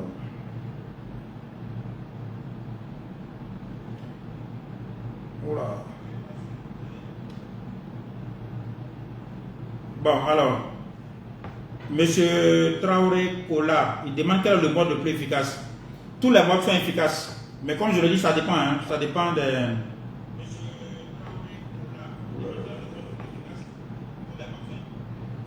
Ça dépend des critères que j'ai énoncés. Ça dépend de la taille du projet, ça dépend du coût du projet, ça dépend de la complexité du projet. Vous voyez, tout à l'heure, j'ai pris un projet, un truc simple. Vous voulez élaborer le manuel d'exécution. Le manuel d'exécution, c'est le manuel dans lequel on va dire... On va expliquer comment le projet va être mis en œuvre au niveau programmatique. Donc pour ça, vous allez... Oh, je suis revenu encore sur le projet là. Oui, bon, le manuel peut être élaboré sur la préparation. Hein. Donc, dès lors que vous devez faire un tel projet, quelle est l'élaboration du manuel d'exécution, donc vous allez désigner des gens du ministère dans les différentes directions avec un facilitateur pour que le manuel sorte. Donc ça c'est un petit projet qui va prendre peut-être maximum 1 mois. Donc vous n'allez pas utiliser ce mode d'organisation pour un gros projet de construction de 200 collèges par exemple, sur l'ensemble du territoire national. Donc tous les modes sont efficaces, mais il faut adapter le bon mode d'organisation au projet. Voilà, c'est aussi simple que ça. Les projets de M. Konecher, les projets de développement sont-ils exonérés de tout impôt systématiquement ou il y a des conditions et des procédures à respecter pour bénéficier de cette exonération? Je vais répondre à la question, même si elle n'est pas liée au thème du projet, du live. Donc, il demande est-ce que tous les projets sont exonérés de tout impôt systématiquement? Non. La plupart des projets, d'ailleurs, ne sont pas exonérés. lorsque le projet doit être exonéré, encore une fois, cela doit être discuté avec le bailleur. Quand il dit le bailleur, c'est encore celui qui va financer le projet. Sinon, non, la plupart des projets ne sont pas exonérés, n'est-ce pas, d'impôts. Il y en a. Quand c'est le cas, il y a toujours un texte, n'est-ce pas, de l'autorité pour dire tel projet est exonéré de ceci, de TVA, de tel type de choses, de taxes, par exemple les taxes à l'importation. Donc ça c'est précisé. D'accord? Alors Mohamed Tamou, est-ce qu'un fonctionnaire peut être mis à la disposition pour le projet et percevoir un salaire du projet? Ah, c'est une question pertinente. Alors tout à l'heure je l'ai dit, avant, il y a des bailleurs qui n'acceptent pas que des fonctionnaires viennent postuler même quand on lance des appels à candidature. Mais il y a eu beaucoup d'assouplissements. Parce qu'avant, il fallait démissionner d'abord de la fonction publique avant de venir postuler. Mais le risque était grand. Si tu démissionnes de la fonction publique, que tu viens postuler et qu'après tu n'es pas admis, tu n'es pas retenu, qu'est-ce que tu fais? Tu es au chômage. D'accord? Mais en même temps, ce même bailleur-là disait, si le ministère veut forcément imposer un fonctionnaire, dans ce cas, le fonctionnaire n'est pas payé sur les ressources de l'État, pardon, du bailleur. Il y avait ce cas de figure. Mais aujourd'hui, ils autorisent que le fonctionnaire soit recruté sur un projet. Mais avant de percevoir la rémunération du projet, il faut que le fonctionnaire donne la preuve qu'il n'est plus payé, n'est-ce pas, en tant que fonctionnaire. Ça veut dire quoi? Ça veut dire que si vous candidatez aujourd'hui et que vous êtes sur un projet, je prends l'exemple simple, un fonctionnaire qui est payé à 300 000 francs CFA, il va sur un projet, il sait qu'il va avoir 1,8 million. Donc la question de M. Tamou, est-ce que s'il est fonctionnaire et qu'il est recruté sur le projet, est-ce qu'il peut avoir ces 1,8 million francs? Comme je le dis, ça dépend du portefeuille, du bailleur. Donc maintenant, il y a des bailleurs qui acceptent que le fonctionnaire il soit recruté, mais avant de recevoir ces 1,8 million, donc le salaire qui est prévu peut-être pour l'expert là-bas, il doit donner la preuve qu'il n'est pas payé par la fonction publique. Donc c'est pour éviter qu'il soit doublement payé. D'accord? Par contre, si ce n'est pas un appel à candidature, si c'est le ministère qui dit, moi ministre, j'ai dit telle personne doit reçu tel projet, encore que là, c'est négocié forcément avec le bailleur. Parce qu'une des conditions sur les financements bailleurs, c'est que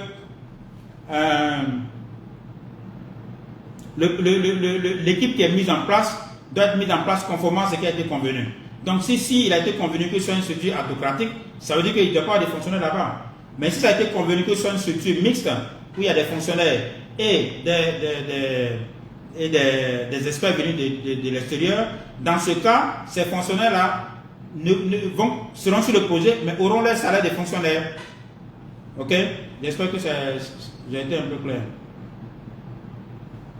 Alors, Matenelai Camara, il demande si les structures centralisées et décentralisées ne sont pas adeptes au projet. Peut-être il veut dire est-ce qu'il ne peut pas élaborer. Bien sûr, que ce soit les structures centralisées sont la direction centrale. Donc tout ce qui est dit direction là, je parle de direction centrale. Maintenant, les structures décentralisées, ce sont notamment les EPN, donc les EPA, les EPIC. Ok? Tout cela peut élaborer des projets. Vous avez beaucoup d'EPN qui élaborent des projets. Ok? Les sociétés d'État élaborent des projets. Je l'ai même toujours dit, les communes, au lieu de se contenter seulement des subventions de l'État, peuvent élaborer des projets, mobiliser des ressources. C'est la même chose pour les conseils régionaux. Mais dans nos différents pays, les gens se contentent plus de la subvention de l'État, mais qui contribuent à 90% à payer les salaires. Donc finalement, en termes de ressources pour le développement, il n'y a pas grand-chose. Alors qu'ils peuvent bien concevoir, puisque ces structures ont la personnalité, ce qu'on appelle la personnalité morale. Donc elles peuvent concevoir des projets, négocier avec le ministère des tutelles, et puis recevoir des dons. Et même, pourquoi pas des prêts, si bien sûr, ils vont investir dans des domaines productifs, par exemple. Donc, que ce soit centralisé, décentralisé, elles peuvent tous élaborer des projets et exécuter des projets. Yeso, quelle est la taille adéquate d'une équipe projet? Le nombre de personnes? Encore une fois, ça dépend. Ça dépend vraiment du projet. Vous avez des projets, tout à l'heure je l'ai dit, si c'est pour faire un petit truc, 3-4 personnes, ça peut suffire. Mais quand c'est les projets de grande taille, comme on a l'habitude, financés par les bailleurs, même là encore, ça dépend non seulement de la taille, ça dépend de la complexité. Parce qu'en réalité, sur le projet, on recrute le personnel en fonction des besoins. En principe, dans une unité de gestion de projet, quelqu'un ne doit pas être là et puis on se demande, mais qu'est-ce qu'on va lui confier comme responsabilité? Non. C'est parce qu'il y a des besoins qu'on dit on recrute. S'il n'y a pas de besoins, on ne recrute pas. Du coordonnateur jusqu'au chauffeur. Donc, avant que quelqu'un arrive sur une unité de gestion de projet, c'est parce qu'il y a un besoin. Donc, in fine, l'effectif, la taille, dépend du besoin du projet. Vous avez des projets très performants, mais avec 12 personnes. Mais vous avez des projets aussi avec 50 personnes, avec 90 personnes. Des projets, par exemple, sur toute l'étendue du territoire, qui ont des représentants dans toutes les... Moi, j'ai eu un projet comme ça, mon tout premier projet à la Banque mondiale. On couvrait 4 régions, donc j'avais des équipes dans les régions, en plus de l'unité centrale. Au BCP Emploi, quand on a commencé le PGD, on était quand même une douzaine de personnes. Mais après, le projet a pris de l'ampleur, on a eu d'autres financements, on a devenu BCP Emploi. Et donc, bien sûr, il a fallu recruter. Donc, on est passé à une trentaine, je pense, trentaine de personnes. Je ne sais pas combien ils sont aujourd'hui. Donc, encore une fois, ça dépend des besoins du projet. Mais ce que vous devez retenir comme principe, on recrute parce qu'il y a besoin. Mais on n'envoie pas des gens, souvent dans certaines directions, souvent les ministères, ils ne savent pas trop quoi en faire. Ils disent, bon, toi, je t'envoie là-bas. Ou bien, ils veulent aider quelqu'un, il dit, bon, je vais dans tel projet. Non, ce n'est pas comme ça. Il ne faut pas envoyer les gens, faut pas envoyer sur les projets des gens dont vous voulez vous débarrasser. Pourquoi? Parce que la personne va venir, elle n'aura rien à faire. Elle va perdre du temps aux autres. Mais ça crée forcément des conflits au sein de l'équipe. Parce que cette personne-là n'a pas le même niveau de rémunération. Et puis, à la limite, si quelqu'un a été parachuté par le cabinet, la personne va se croire supérieure même, enfin, en tout cas, dédouanée de l'autorité du coordonnateur. Voilà. Donc, je reviens à ta question, Yeso. La taille dépend de la taille du projet, de la complexité du projet, et puis bien sûr de ce qui a été convenu avec le bailleur. Alors, les projets ayant une durée relativement limitée, quelle perspective pour le personnel une fois le projet fini? Comment ne pas rester indéfiniment sans point de chute? Alors, monsieur Koné, ça c'est une préoccupation pour tous ceux qui viennent sur les projets. Mais de mon expérience personnelle, moi j'ai été fonctionnaire, hein, j'ai fait le suivi supérieur de l'ENA, administration de services financiers. Je me suis donné 10 ans dans la fonction publique. Dieu merci, 10 ans après, j'ai postulé et je suis allé sur un projet financé par la Banque mondiale. C'était mon tout premier projet qu'on appelle le PUMLS. Et comme, bien entendu, avant de partir, quand tu poses la question à des amis, à des parents, tu dis, mais pourquoi tu as quitté la fonction publique où tu peux faire 30 ans de service, tu vas à la retraite tranquille, pour aller dans des trucs où on dit c'est 3 ans, 5 ans, 5 ans. Mais pour moi, la vie, c'est un choix. Parce que j'ai compris que sur les projets, si tu es bon, même si le projet est fini, on aura toujours besoin de toi. Si tu es bon, bien sûr, si tu ne produis pas, si tu n'as pas de résultats, le projet est fini, ben, tu es dans la nature. Il y a beaucoup de gens comme ça, le projet est fini, ils sont dans la nature. Mais quand tu es bon, les gens vont courir après toi, ils vont t'appeler. Même s'ils ne t'appellent pas, c'est à les appels à candidature, tu postules. Donc, il ne faut pas s'enchaîner pour dire non, d'une fois que les projets c'est 3 ans, 5 ans, ça finit, qu'est-ce que ça devient? Ben, tu te reposes pendant un mois, et puis après tu postules, après tu vas trouver un autre projet. Et d'ailleurs, quand tu passes d'un projet à un autre, ta rémunération augmente, ben, tu prends de la valeur. Donc ça ne doit pas vraiment vous limiter. Moi, j'ai toujours encouragé les gens, ceux qui veulent travailler sur les projets, de vraiment travailler sur les projets. Voilà, parce que c'est vrai, c'est très stressant, ça prend beaucoup de temps, mais ça t'apprend le boulot, ça t'apprend à travailler sous pression. Il y a de l'argent, c'est vrai, tout est relatif, hein. Ils ne sont pas des milliardaires non plus. Tout est relatif, mais comparé au salaire de la fonction publique, c'est pas mal. De deux, quand le projet finit, soit tu vas sur un autre projet, mais soit tu fais de la consultance. D'accord? En fin 2010, on avait fini, on avait atteint le résultat sur le PUMLS. On avait fini de décaisser, on avait atteint le résultat. Le projet continuait en principe. Ça finissait en 2012. Il n'y avait plus grand chose à faire. Moi, pendant toute l'année 2011, j'ai fait la consultance. Au Congo-Brazzaville, au Sénégal, au Burkina, d'ailleurs, je suis même allé à Genève et tout ça. Je veux dire, tout ce que tu apprends sur les projets, tu peux faire de la consultance avec. Donc, n'ayez pas peur. Ok? Si un projet finit, il y a toujours des projets. S'il n'y en a pas, ben, tu peux faire la consultance. On a toujours besoin de toi. Donc, ça ne doit pas vous décourager ça. Monsieur Berthet, est-ce que la structure adhocratique est la même chose que la structure des projets sortis? Oula, franchement, je ne sais pas ce que ça veut dire. Structure de projet sorti. Non, moi je ne sais pas ce que ça veut dire. Hein, ben, peut-être il faut m'expliquer. Je ne sais pas ce que ça veut dire. Projet sorti, je ne sais pas ce que ça veut dire. C'est tellement que ça existe, mais moi je ne sais pas. Alors, ces différentes organisations ou structures n'ont-elles pas d'inconvénients alors? Mais si, tout a des inconvénients, tout a des avantages. C'est pour ça que je vais vous présenter les cinq types d'organisations. Ok?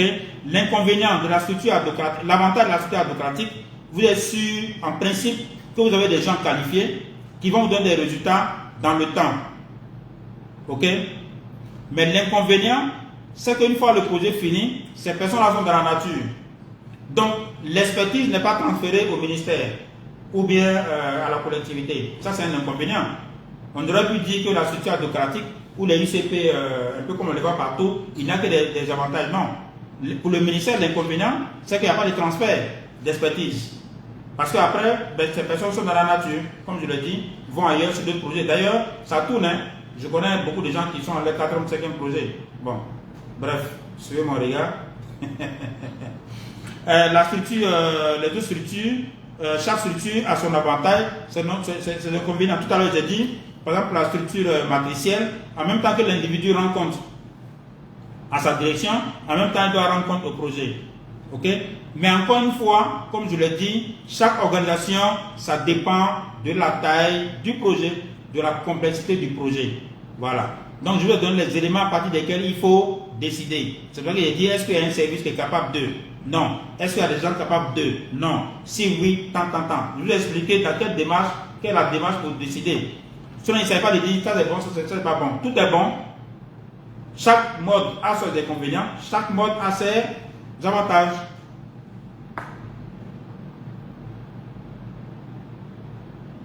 Alors, Franck Aguet, comment peut-on passer des RAF de projet à coordonnateur de projet? Ben, ça arrive, hein, monsieur Franck Aguet. Je connais des gens qui... J'ai beaucoup de collaborateurs sur le premier projet dont j'ai parlé tout à l'heure. Aujourd'hui, par la grâce de Dieu, mon chargé de programme est coordonnateur, un brillant coordonnateur aujourd'hui, Conan Clovis. L'un de mes spécialistes par des marchés aujourd'hui est un brillant coordonnateur, Eman Toali. Il y avait le deuxième aussi, spécial par des marchés, Dro Gabriel, est un brillant coordonnateur aujourd'hui du PUDICAS. Voilà, donc que ce soit RAF, que ce soit par des marchés, on peut devenir coordonnateur. Le tout, c'est de donner de bons résultats au niveau technique, au niveau de ce qu'on attend de toi. Mais bien sûr, quand on veut être coordonnateur, ça veut dire qu'on est manager. Donc il faut développer l'aspect managérial. Parce que là, tu as géré toute l'équipe. Ok? Tu n'es plus seulement sur ton aspect technique, passer marché, passer même comptabilité, non. Maintenant, c'est tout le projet que tu vas gérer. Donc il y a plusieurs cellules et tu vas gérer l'interface avec, n'est-ce pas, les ministères, les partis, le bailleur, les populations. Donc il y a autre aspect qui rentre en ligne de compte. Donc il faut développer cela. Maintenant, si tu as la chance que tu es dans un projet, c'est ce que moi j'ai fait avec, quand j'étais au BCP Emploi, il savait que dans 2 ans, j'allais vouloir partir, faire autre chose. Donc, j'ai négocié avec la Banque mondiale et puis le ministère pour qu'il y ait un coordonnateur adjoint. Donc, le SPM, il est monté. Pendant un certain temps, ben, je l'ai laissé vraiment faire pour le préparer. Et puis après, ça a été facile. Voilà. Donc, si vous êtes dans un projet et que vraiment vous êtes bon, parce que Eman, il est bon, ok? Il savait qu'il pouvait faire le travail. Donc, il y a même un projet qu'on a préparé. Je n'ai quasiment rien fait. J'ai laissé entièrement entre ses mains. Le PADES aujourd'hui sont en train d'exécuter. C'est lui qui a piloté sa chose. J'étais le coordonnateur, mais je lui ai dit, écoute, occupe-toi de ça. Donc, si tu as un coordonnateur qui te fait la passe comme ça, mais donne le meilleur, et puis bon, demain tu montes. Ok? C'est valable pour tous les autres postes. Hein? Alors, je prends donc les autres questions.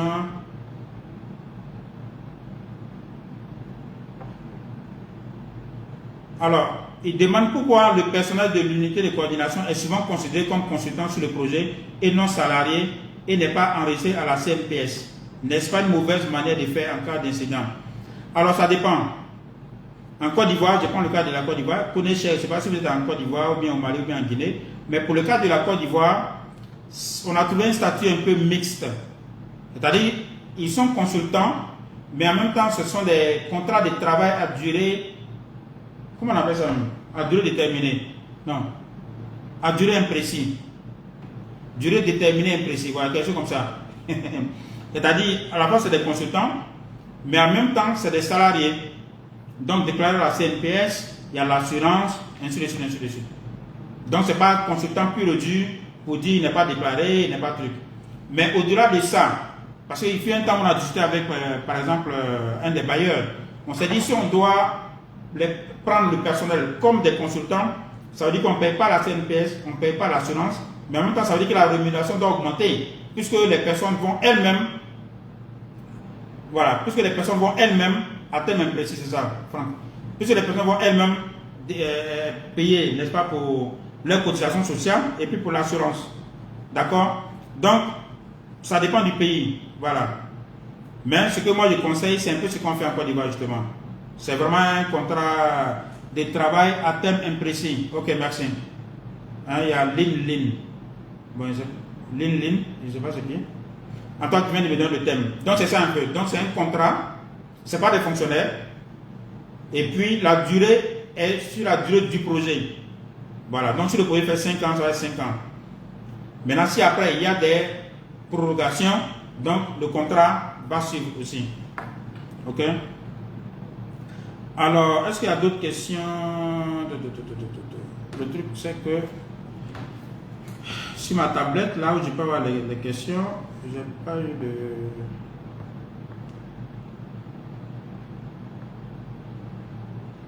Je sais que Yeshua a posé des questions, mais je ne les vois pas. Ah, c'est venu là. Super. Voilà. Je vais retrouver.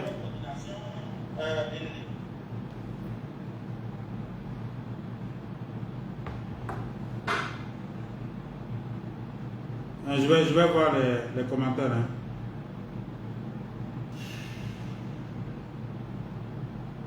Peut-être qu'il faut que je renforce mes capacités dans cette histoire de Facebook. C'est-à-dire quand j'ai fini, pour les commentaires, après j'ai des difficultés à les voir en fait. Alors, je vais voir les commentaires.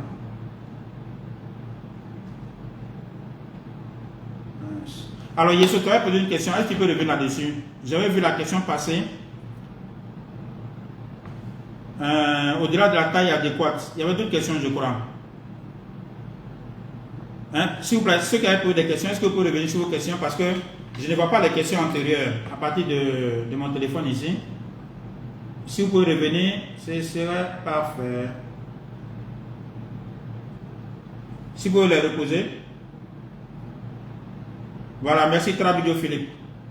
Mon cher frère, on a fait le lycée ensemble. Alors, monsieur Blaise Sylvestre,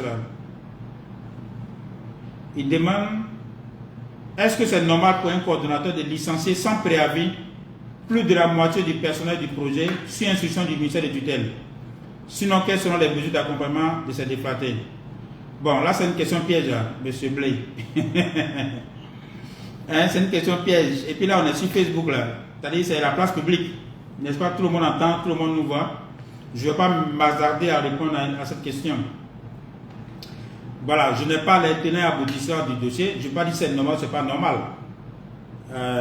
Voilà, pour en arriver là, il y a forcément toute une historique qui a fait que les gens soient arrivés à ce niveau. Donc moi, je n'ai pas d'éléments détaillés. Je ne peux pas me prononcer. Est-ce qu'il y a eu un audit? Est-ce qu'il y a eu une mission de supervision? Je vous ai dit sur le projet, on ne vient pas pour avoir une vie des fonctionnaires. Une vie des fonctionnaires, comme je l'ai dit, j'ai été pendant 10 ans fonctionnaire. Hein. Je veux dire, il n'y a pas d'évaluation forcément liée comme ça chaque année pour dire est-ce que ton contrat est renouvelé ou pas. Mais sur le projet, c'est quasiment systématique. D'accord? Un, de deux, sur le projet, chaque année, il y a une évaluation. Chaque 6 mois, il y a des supervisions. Chaque année, il y a des audits. Mais les directions classiques de l'administration, il n'y a pas tout ça. Donc, il y a plusieurs éléments qui peuvent amener les gens à donner, à fixer, à faire des recommandations de diligence. À faire des diligences. Voilà. Donc là, la play, c'est... Voilà, si tu es une boss, je peux donner mon avis, mais sinon là, je n'ai pas d'éléments. Je ne suis pas bien placé pour vraiment donner mon avis sur ça. Ok, donc Gisèle, merci. Organisation commando, le chef de projet est recruté par appel à candidature. Commando, non. Commando, ce sont les membres du ministère. Il n'est pas recruté à part. La seule organisation, le seul mode d'organisation dans lequel le chef de projet est recruté par appel à candidature, c'est la structure adhocratique. Sinon, commando, c'est quelqu'un du ministère qu'on nomme. D'accord?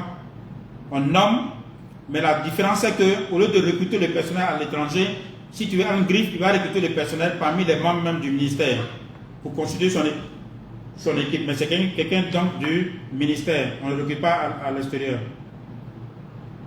Alors, monsieur Silla, parmi toutes ces organisations, quel est le meilleur? J'ai répondu, hein, ça dépend de la taille, ça dépend de ce que vous voulez. Ça dépend de l'expertise en interne. Est-ce que vous avez l'expertise en interne ou pas pour décider? Donc, essayez de revoir la vidéo derrière, vous allez voir quel choix il faut faire. Alors, est-ce qu'un projet peut être conduit par une seule personne? Bon, ça dépend. Oui, si on estime que la seule personne a la capacité d'avoir toute l'expertise pour mener à bien le projet.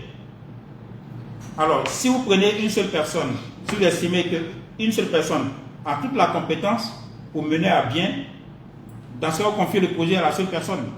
Mais si vous estimez que pour aller vite, pour respecter le temps, il faut y adjoindre d'autres personnes, ben il faut le faire. Voilà. Donc, maintenant, si c'est un projet sur lequel, à la limite, bon, il n'y a aucune urgence, et puis c'est d'importance passable, hein, moyenne, je veux dire, on peut confier à une seule personne.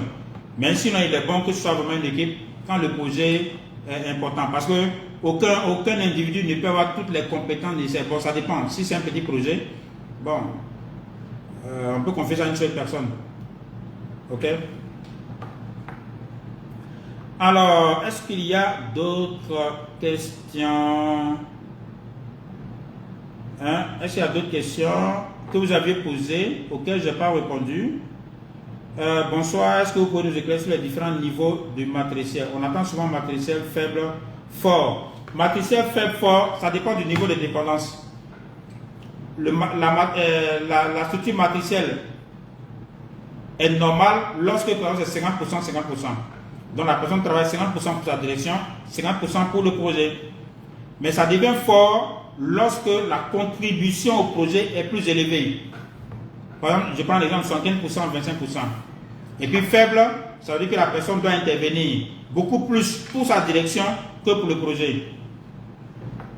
Ok? Voilà, est-ce qu'il y a des questions que je n'ai pas répondu? Parce qu'en fait, je n'ai pas accès aux questions que vous avez posées avant. C'est après que tu vas s'afficher quand on finit. Voilà.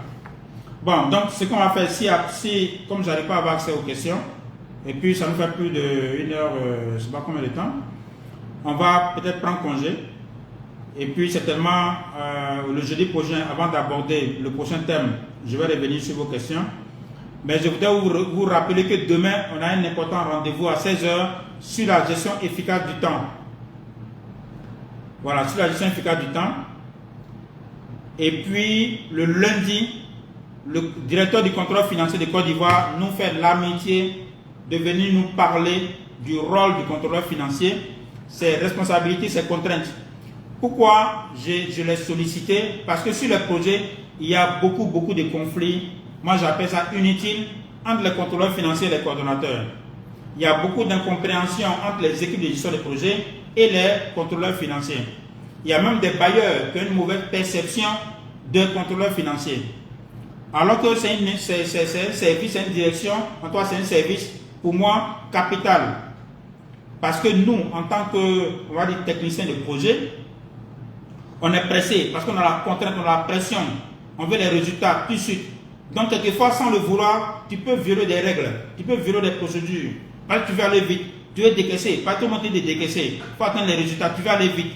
Mais, s'il y a quelqu'un qui te dit, avant d'avancer, il faut être sûr que tu as respecté ça. Avant d'avancer, il faut être sûr que tu as respecté ça, c'est le rôle du contrôle financier.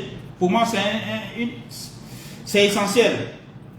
Parce que c'est quand tu finis la gestion d'un projet et que tu arrives à dormir tranquille, que tu peux dire à Dieu merci. Mais si tu finis de gérer un projet et puis ton cœur bat, tu n'arrives plus à dormir, parce que tu sais qu'il y a beaucoup de trucs bizarres. Tu as violé, pas parce que tu as volé, hein, mais il y a des procédures que tu n'as pas respectées parce que tu voulais aller vite. Donc du coup, tout le monde est content, mais toi, tu ne dors pas là. Voilà, donc c'est essentiel, la fonction de contrôle financier. En tout cas, j'invite tous ceux qui sont sur le projet, essayez de partager à vos amis qui sont sur le projet, aux administrations, au ministère. Le directeur du contrôle financier de Côte d'Ivoire, M. Nda Kakou Joseph, va intervenir le lundi à 16 h. Je vais aller à son bureau, on va faire l'interview et puis vous allez voir, il va vraiment intervenir sur des questions essentielles. Ok? Et puis après, je vais prendre 12 experts. Hein. On aura des experts dans le domaine sauvegarde environnementale, des experts même des bailleurs, Banque mondiale, AFD, des gens de l'administration, par exemple la DGMP. Voilà, tout cela va intervenir sur ma page pour vous donner beaucoup de contenu. Ok? Maintenant, si après tout ça, il y en a qui veulent des formations qualifiantes avec diplôme, je vais les orienter. Ok? Voilà, donc il y en a qui ont reposé la question. Je vais répondre rapidement. Monsieur William, le rôle du chargé de programme et à quel moment le recrute. William, j'ai déjà fait une vidéo, pas sur le chargé de programme, mais sur le... Oui, j'ai pas fait le chargé de programme. Bon, très rapidement, les chargés de programme, en réalité, c'est des gens qu'on prend pour travailler sur le projet. Quelquefois, on n'a pas besoin qu'ils maîtrisent même le projet. Ils maîtrisent même la gestion du projet. Souvent, on les prend pour leur technicité. Je prends deux exemples. Vous êtes sur un projet hydraulique, comme je disais là. Donc, le projet est là, on recrute, on met une structure adhocratique en place. Maintenant, quand je vais le dire, vous saurez de quoi il s'agit. On met ça en place, mais on a besoin d'un technicien du milieu. Parce que les experts des projets, séparation des marchés, gestion financière, suivi, évaluation, sauvegarde environnementale, tout ce que j'ai déjà cité, que je vous ai présenté d'ailleurs. Mais on a souvent besoin d'un technicien du milieu. Par exemple, un ingénieur hydraulique. Voilà. Qui connaît le métier, la technicité. Donc celui-là ou bien cette dame-là peut être membre de l'équipe en tant que chargé de programme. Elle a la technicité pour aider le coordonnateur dans ses prises de décision. Donc, cette personne-là, bien sûr, il faut la recruter en même temps que le reste de l'équipe de projet qu'on met en place dès le début du projet. D'accord, monsieur Nguessan? Monsieur Diop, bon, merci, c'est intéressant, merci beaucoup. Merci Gisèle. Je vous remercie de me remercier, mais ça fait plaisir, hein? Voilà. C'est vrai que ça me prend du temps, quelquefois je suis coincé par le temps, mais bon, je suis content de le faire parce que je sais que j'apporte quelque chose qui va aider plusieurs. Alors, est-ce qu'il y a d'autres questions?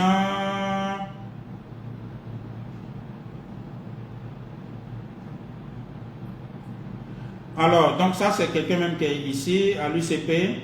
Il dit que vous n'avez pas de consultants déclarés à la CNPS pour des contrats à durée déterminée imprécis, mais nous avons été recrutés à la même condition dans un déclaré national. Non, vous, c'est différent. Vous êtes, je connais un peu vos dossiers.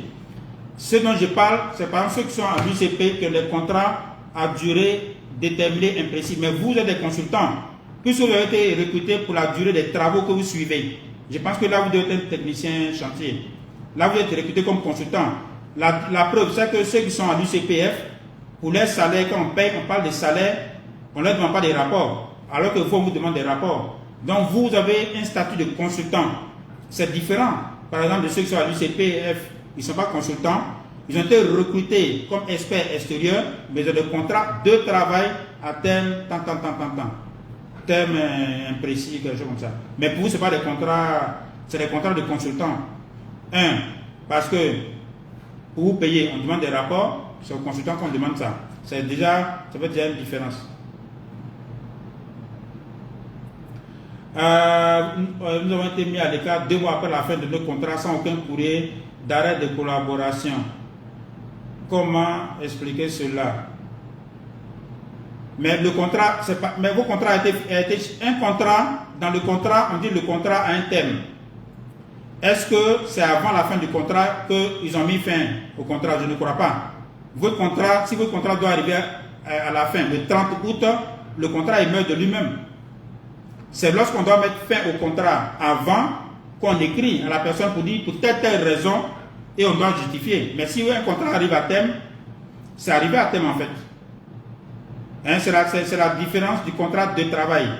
Même le contrat de travail, si on n'a pas précisé que c'est reconduit de façon tacite, tacite, ça veut dire que quand on arrive au terme et qu'on n'a rien décidé, c'est reconduit. Mais si ce n'est pas écrit comme ça, il faut essayer de relire votre contrat. Je vais essayer de relire aussi pour voir de quoi il s'agit, pour voir si c'est écrit de façon tacite ou pas.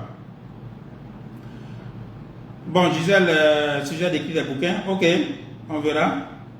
Les formations qualifiantes, ok, donc tu me verras à inbox, je vais t'envoyer des contacts. Alors, Amel. Bon, Amel, mais le comité de pilotage, je crois que j'ai fait quelque chose sur ça, non?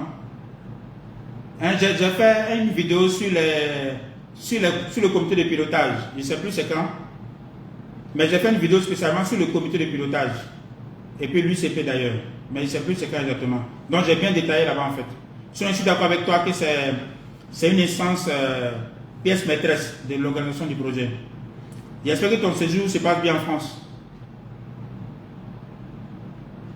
Monsieur Nguessan, le salaire du chargé de programme, ça je ne saurais vous le dire. Encore une fois, ça dépend du niveau auquel on recrute, ça dépend du portefeuille bailleur. Voilà, il y a beaucoup d'éléments qui rentrent en ligne de compte. Hein. Ça dépend du profil que les gens recherchent. Alors, le comité stratégique. Bon, je l'ai dit, hein, le comité de pilotage, c'est un comité stratégique en fait. Son rôle, c'est de valider d'abord les objectifs annuels, c'est de valider les plans de travail annuels. En principe, quand on fait les PTAB, le comité stratégique là doit valider. Parce qu'on fait le PTAB en fonction des objectifs de l'année.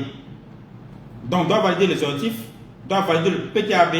Et puis, chaque trimestre, le comité se réunit. Ça peut être chaque semestre. Chaque trimestre, souvent, c'est compliqué. On fait des comités techniques chaque trimestre. Comité stratégique, donc comité de pilotage, chaque semestre, doit valider les différents rapports. Et à la fin de l'année, le rapport annuel, le comité doit valider. Donc, vous voyez, c'est une instance qui fixe les objectifs, qui valide le plan, qui va vous permettre d'atteindre les objectifs et qui, à la fin, doit vous évaluer sur la base du rapport pour voir si les résultats sont atteints. C'est le rôle essentiel du comité de pilotage. Mais ce n'est pas d'entrer dans les détails de quoi donner le marché à lui là, quoi on n'est pas de marché. Ce n'est pas le rôle du comité stratégique ça. Il y a des instances qui le font déjà. Ça, c'est le rôle de la DMP, de l'ARMP et puis des COJO. Alors, M. Camarade demande, avec la qualité de la formation que vous nous donnez qu'on finit, sans attestation, c'est un peu difficile. Je suis d'accord avec vous, mais je ne peux pas prendre le risque de donner des attestations pour des lives. Parce que j'ai aucun élément que les gens ont compris. Je l'ai déjà expliqué. Hein. Ça, c'est du contenu gratuit que je donne. Mais à côté de ça, il y a du contenu, il y a des formations qualifiantes avec des certificats. La différence, c'est quoi? Quand on fait une formation sérieuse, qualifiante, au début, on fait une évaluation, n'est-ce pas, du niveau des gens. Si, par exemple, pour ceux qui veulent être coordonnateurs, moi, j'anime une formation qu'on appelle Leader Pro. C'est-à-dire comment conduire son équipe au succès, son équipe projet. Mais avant, on fait une évaluation pour voir les niveaux des gens. Après la formation, on fait une évaluation. D'ailleurs, ce n'est pas parce que tu payes qu'on te donne un certificat. Si tu n'as pas fait un temps, au moins 80% du temps, si tu n'as pas atteint un certain niveau, moi je ne te donne pas. Parce que quand je signe un certificat, c'est mon image qui va derrière. Quand j'ai un certificat, ça veut dire que je certifie que monsieur Mantenella Camara a fait tant. Donc ce papier-là, partout, ça dit M. Bamba estime que ce monsieur-là est compétent pour ça. En tout cas, la connaissance pour ça. Mais en live comme ça, comment il fait pour savoir? Je n'ai pas évalué quelqu'un, ni avant, ni après. Qu'est-ce qu'il prouve que quelqu'un ne veut pas ça? Il ne se connaît pas et puis bon, il a appris à faire autre chose. Hein? Je veux dire, quelqu'un qui vient faire des lives simplement comme ça, qui vous donne une attestation, il faut refuser même. C'est pas sérieux. C'est pas sérieux, non. Donc, M. Camara, si vous voulez des certificats, allez-y faire les formations qualifiantes. Hein? Si c'est nécessaire pour vous, écrivez-moi en inbox, je vous donne les liens. Comme ça, vous allez discuter avec l'équipe. Ok, donc je pense qu'on a fait un peu le tour. Je ne vais pas vous prendre davantage de temps. Si vous avez d'autres questions, vous pouvez les poser. Après, on prendra le temps de les parcourir. Ceci dit, merci à vous. Bonne soirée. Que Dieu vous bénisse. Je consomme encore les Ivoiriens par rapport au match d'hier. Mais moi, j'estime que les joueurs, les éléphants ont très bien joué. Voilà. J'ai vraiment pas de gourmet, quoi, comme on le dit. Ils ont bien joué, ils ont mouillé le maillot. Les tirs au but, bon, vraiment, c'est de la loterie. Hein. Voilà, portez-vous bien. Que Dieu vous bénisse. Bonne soirée à tous. Et on se donne rendez-vous demain pour la gestion du temps de travail. Merci, au revoir.